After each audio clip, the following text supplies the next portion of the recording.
The coffee pot was still half full when I found the eviction notice taped to the front door. It flapped gently in the breeze, like it wasn't the end of something, like it was just another Thursday in Birch Hollow, Missouri. The ink had already started to bleed from the morning dew, but I didn't need to read it. I already knew what it said. 3 months behind on the mortgage, utilities in default, property taxes unpaid. But here's the thing. They weren't my bills. They were my father's. Or at least they were when he was still lucid enough to sign his name, before my cousin Margo moved in to help and suddenly started managing his accounts. She said he was slipping, that he forgot how to pay things, that he needed someone younger to handle the hard stuff, and I wanted to believe her. I did. But then I opened the fridge and found nothing but expired milk and condiments. I checked the thermostat. It was 58 degrees in the house. The old man was wrapped in 2 cardigans and still shivering. I asked her where the heating bill went. She laughed and said he likes it cold, said it helps with his joints. I'm a certified medical aide. I know hypothermia when I see it. That wasn't arthritis. That was slow neglect. I looked at my father, Raymond Wade, once the strongest man I'd ever known, now sitting in a recliner too worn for his weight, blinking like the world was a little too bright all the time. He smiled at me like a child seeing someone familiar but not quite placing the face. And that's when I knew. He wasn't just declining, he was being walked toward the grave. Margo threw another log in the fireplace like she was in a Hallmark movie. She had wine in one hand, her phone in the other, and my dad's credit card on file for DoorDash. Said it was easier than cooking. I checked the receipts. $47 for chicken Alfredo and wine. Nothing for groceries. I checked the pill organizer on the kitchen table. Empty. I asked her why. She waved me off, said the pharmacy was out. I called them myself. They'd filled it 2 days ago. Margo just never picked it up. Said she forgot. But it wasn't forgetfulness, it was method.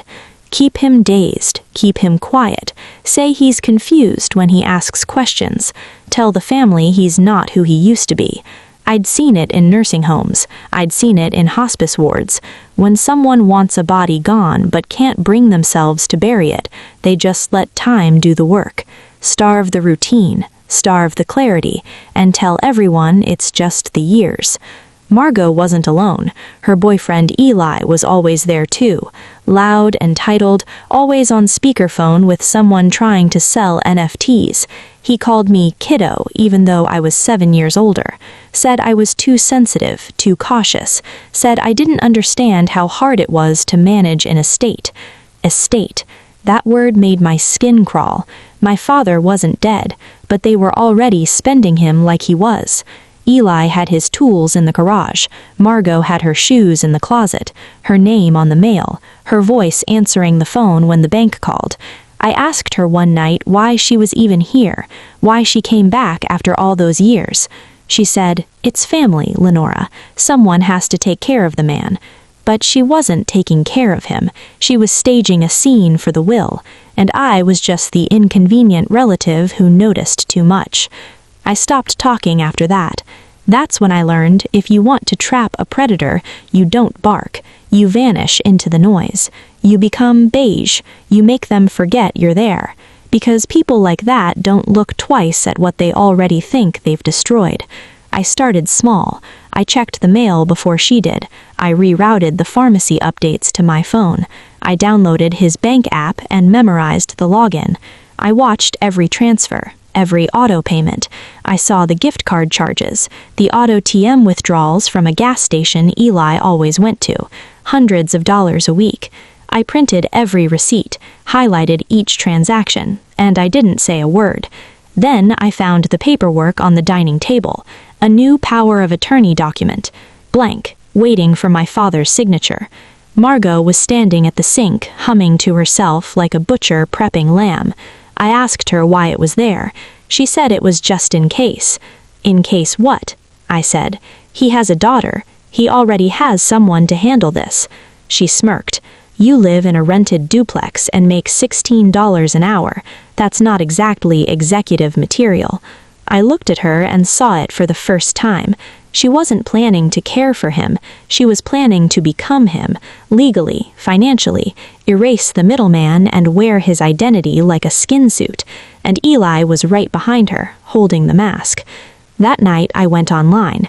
I found a legal team that handled elder financial protection, not a hotline, a full firm. I paid her with my own savings, scheduled an in-home consultation. They sent a woman named Daria, sharp eyes, quiet shoes. I told her everything. She didn't flinch, just handed me a folder and said, "We start with capacity. We document the rest. If he's still competent, you're his firewall. If he's not, they need to be removed." I brought the folder into his room the next morning, sat by his side, held his hand, asked him questions. "Who's the president? What day is it? Who's your daughter?"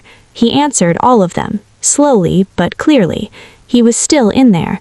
I just had to keep him above the water long enough to prove it. The next time Margo asked him to sign something, he looked at me. I shook my head. He didn't sign. She didn't know that I'd already filed for temporary conservatorship. She didn't know I'd frozen the checking account that morning. She didn't know I'd changed the locks on the upstairs medicine cabinet. But she would, and I would be smiling when she did. She came home from Target with 2 bags full of throw pillows and a face tight with frustration. Eli was behind her, carrying a box labeled Smart Home Hub, grumbling about the bank card being declined. Margo looked at me like I'd chewed through her favorite dress. "What did you do?" I didn't flinch. I stirred my tea and said, "You should check your emails." Her phone was already out. Her face changed. First confusion, then fury. She found the freeze notice. She saw the conservatorship filing. She saw the hold placed on Raymond Wade's financial accounts due to suspected elder exploitation. "You have no right," she hissed. "That man is my uncle. He raised me." I nodded. "Exactly, and he raised me too. But you're the one bleeding him dry and calling it caregiving. You know what happens next, right? An investigator comes." She laughed like I'd said something cute. "She won't find anything. He's sick. He forgets things. She'll see how much we've done for him." She gestured to the clean floors, the organized cabinets, the firewood stacked neatly on the porch. A stage, a perfect illusion. I smiled. "That's why I left the camera on in his room." Her face cracked. "What camera?" "The one you unplugged and turned toward the wall. I turned it back, last week, before you screamed at him for using the bathroom too many times. Before Eli took his wallet to go grab gas. It recorded all of it." She dropped her bags. Eli looked up, suddenly very sober. "You can't do that. That's illegal." "Is it?" I asked, because Adult Protective Services said it was documentation. Margo lunged for the hallway like she could outrun the consequences. I let her. I didn't follow. I sat down beside my father and offered him a slice of banana bread. He smiled. "You always liked baking. That was your mom's recipe, right?" I nodded. "You remember that?" "Course I do. It's the only bread worth making." His hand shook, but he lifted the fork. I kissed his forehead and whispered, "You're safe now." That night, Margo didn't speak. Neither did Eli. They whispered behind closed doors, paced like rats in a cage, tried to decide whether to fight or run. They chose wrong. The next morning, I got a text from Daria. "Investigator confirmed, Tuesday, 10 a.m. I made sure they saw it. I left my phone face up on the table. Margo's jaw clenched. "We're not staying for this witch hunt. He needs people who care about him." I said nothing, just kept packing his medication organizer, logging every pill. "You'll regret this," she spat. I met her eyes. "No, you will." Tuesday came. They were gone. I thought they'd vanish for good, but predators don't run. They regroup, especially when money's involved. The investigator came. She was thorough, asked for documentation. I gave her everything. Photos, receipts, voice memos, video timestamps, the pharmacy log, even the DoorDash receipts. She listened to my father, asked him what he wanted.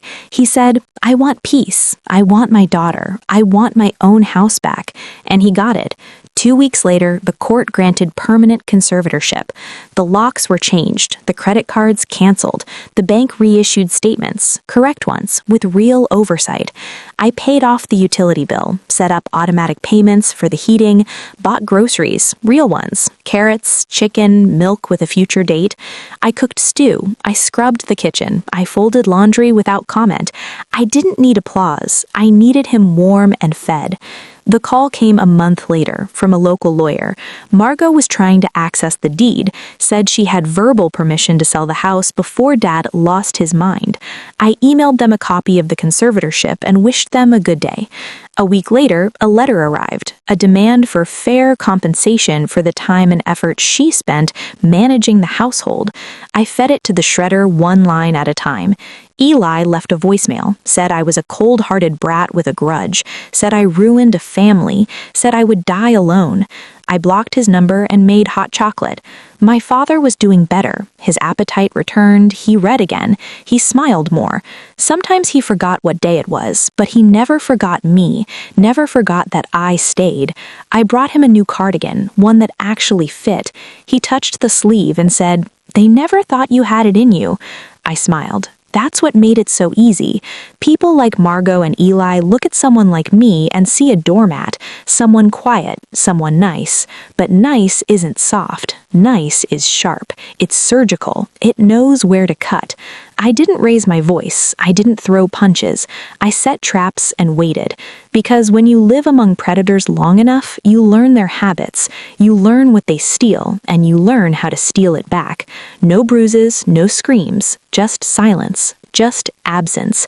That night, I stood on the porch with a cup of tea, watching the sunset through winter branches.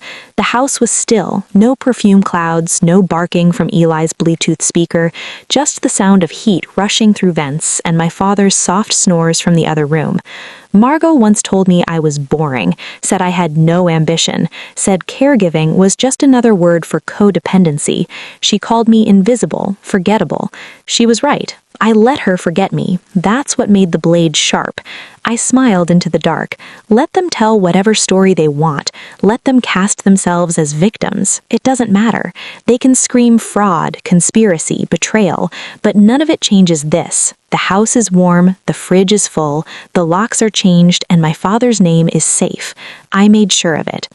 The investigator's final report arrived in a sealed envelope, stamped official, with a gold notary seal at the bottom. I opened it slowly, sitting at the kitchen table with the same knife I used to butter toast. The summary was exactly what I expected. Evidence of financial mismanagement, documented elder endangerment, video-supported neglect. The phrase intentional deprivation of essential care was underlined twice.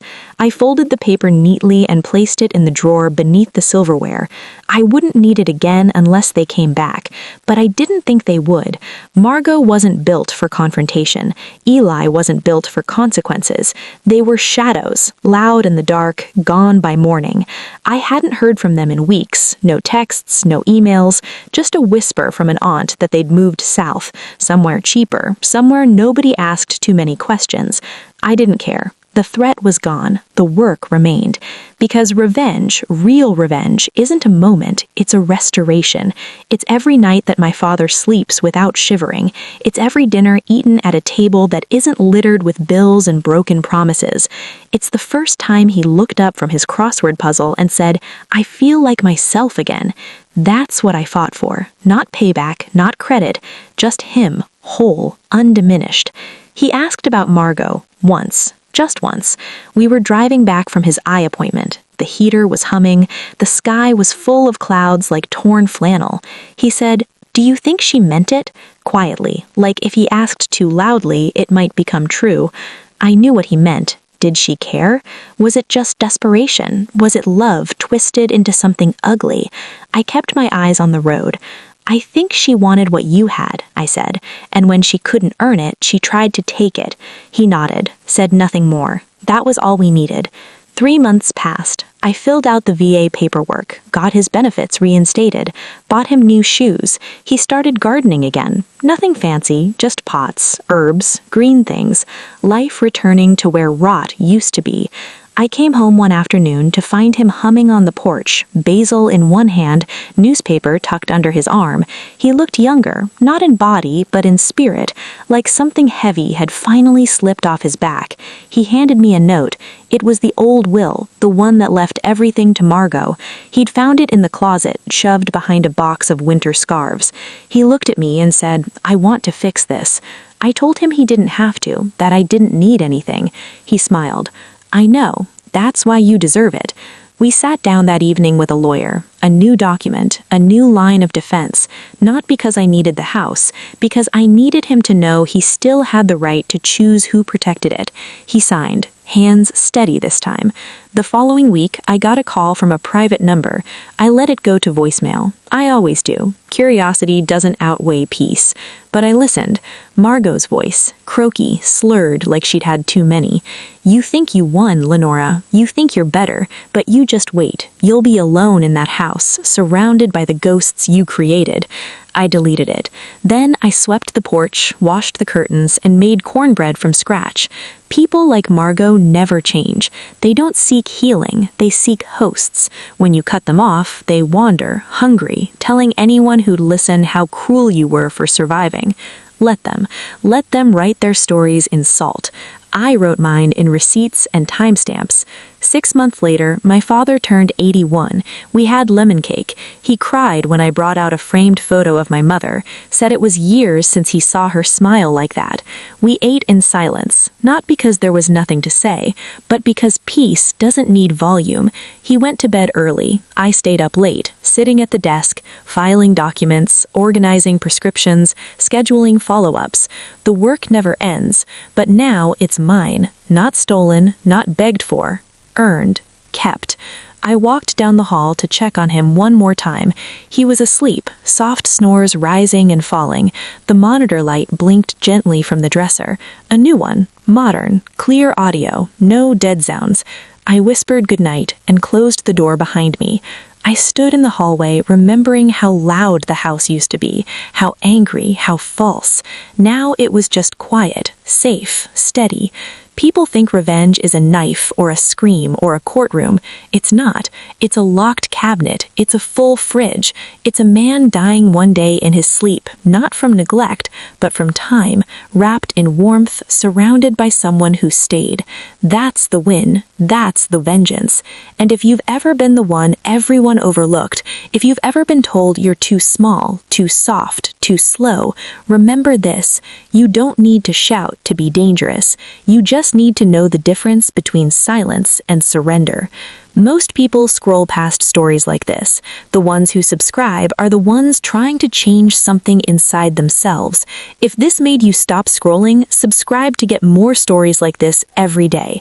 And if someone you love needs to hear this, share it. Comment below. Let them know they're not alone.